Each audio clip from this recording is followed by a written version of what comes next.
crianças e adolescentes estão em situação de trabalho infantil e o Amazonas é o segundo com pior resultado da região norte. De 2007 a 2015, 187 crianças perderam a vida enquanto trabalhavam. Qual o papel das autoridades? Qual o papel dos pais? O que nós podemos fazer para você que está acompanhando aqui o programa? A gente vai trazer para você agora um assunto que pouca gente sabe. Mas no dia 12 de junho não é só comemorado o Dia dos Namorados, não. Hoje também é conhecido como Dia Mundial de Combate ao Trabalho Infantil. A data foi instituída pela Organização Internacional do Trabalho em 2002, para poder conscientizar a sociedade, trabalhadores, empregadores e as autoridades públicas do mundo inteiro, todo mundo contra o trabalho infantil. A meta é acabar com esse tipo de exploração até 2025. Será que é possível? Será que a gente consegue atingir essa meta? Você vai ver na reportagem de Patrícia de Paula e William Souza.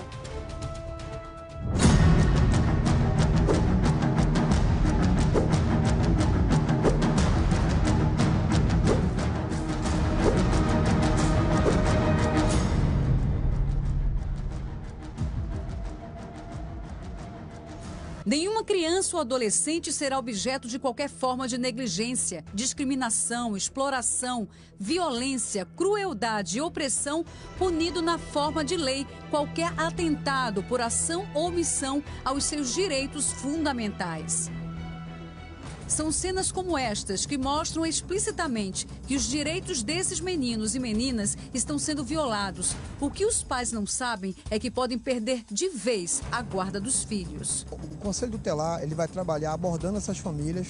Uma vez que a gente já orientou, a partir daí vamos fazer o trabalho de criminalizar aqueles pais que estão usando de forma indevida seus filhos para obter vantagem nos sinais, serão responsabilizados criminalmente e as crianças irão para um abrigo. Em 2019, o Disque 100 recebeu mais de 159 mil denúncias de violação aos direitos humanos. Mais de 80 mil tinham como vítimas crianças e adolescentes. Desse número, 4.245 eram denúncias de trabalho infantil no Amazonas. Entre os anos de 2007 a 2015, 187 perderam a vida em acidentes de trabalho.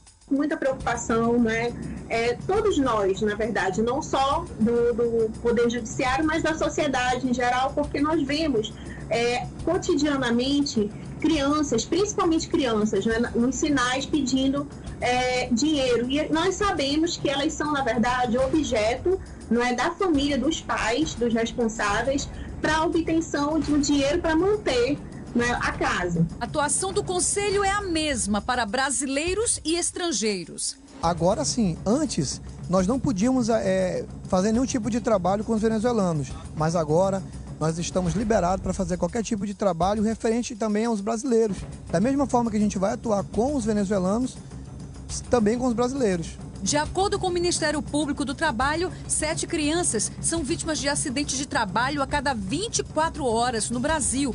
E criança que trabalha adoece e morre 3 vezes mais do que os adultos. A juíza da 9ª Vara da Infância e Juventude explica o porquê. Morrem mais porque elas estão mais expostas a todo tipo de violência. Ainda tem isso. Além de prejudicar o desenvolvimento da criança, o desenvolvimento físico, psicológico, intelectual, ainda há a exposição da criança a toda forma de violência. Ela está na rua, ela pode ser vítima de violência sexual, ela pode ser vítima de uma agressão, até mesmo de homicídio.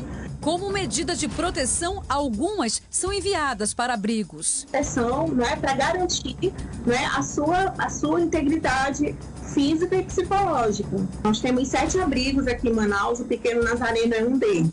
O Lar do Pequeno Nazareno fica no bairro Terra Nova, zona norte da capital. Foi criado há 6 anos. Ao longo desse tempo, mais de 500 crianças e adolescentes passaram por aqui ou tiveram acompanhamento externo. É que o lar é composto de 5 projetos que atendem diversas demandas. Esse clima familiar que faz parte da rotina desses jovens residentes não se compara ao que eles viviam antes de chegar aqui.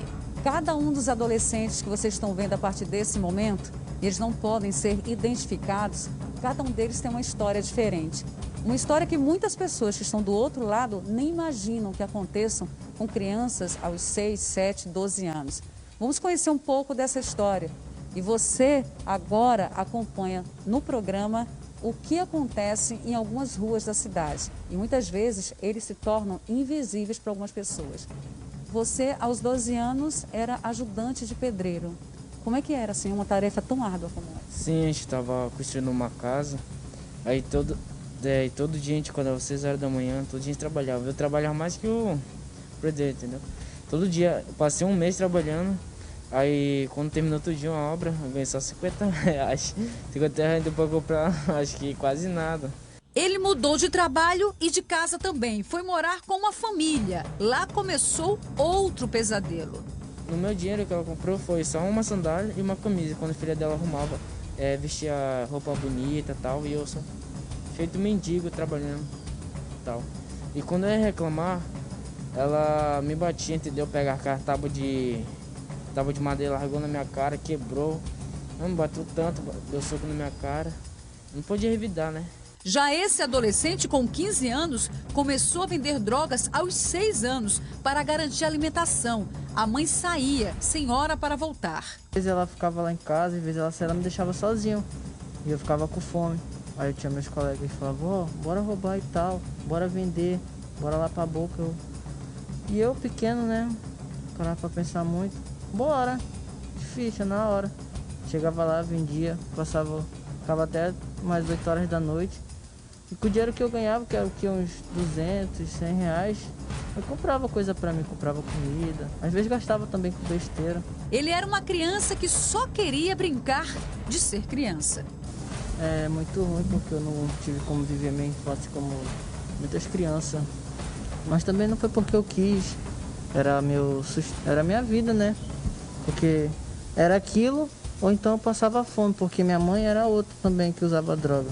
Regiane explica o que normalmente acontece com as 49 mil crianças e adolescentes em situação de trabalho infantil no Amazonas, que alcançou o segundo pior resultado da região norte, conforme pesquisa do IBGE. Aí eles vão buscar refúgio nas ruas, de uma forma que possam somar com a família.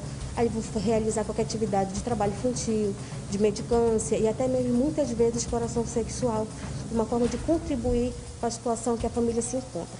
O trabalho ultrapassa os muros da instituição para atender também os que estão nas ruas, por meio da abordagem. O serviço de abordagem, ele aborda essa criança, identifica, né, cria esse vínculo de confiança e logo em seguida a gente checa até a residência desse usuário para colher informações, conhecer a família e logo após a gente insere essas crianças, esses adolescentes, em serviços da rede, que são nossos parceiros. E entre eles nós temos o projeto Gente Grande. O papel do projeto Gente Grande é de capacitar adolescentes e jovens para inserir no mercado de trabalho. É o terceiro setor, assumindo a maior parte do papel que seria de competência dos governantes. A gente costuma dizer que a gente não transforma a vida do menino, a gente transforma a vida das famílias, porque é uma renda a mais, a gente tira o menino da situação de rua e a família começa a entender que existe um outro viés. O viés realmente do menino trabalhar de maneira correta, de ser assalariado, de ter os seus direitos principalmente. O artigo 4º do ECA, que diz que é dever da família, da comunidade, da sociedade em geral e do poder público assegurar a dignidade e o respeito a crianças e adolescentes que devem ter preferência na formulação e execução das políticas sociais públicas.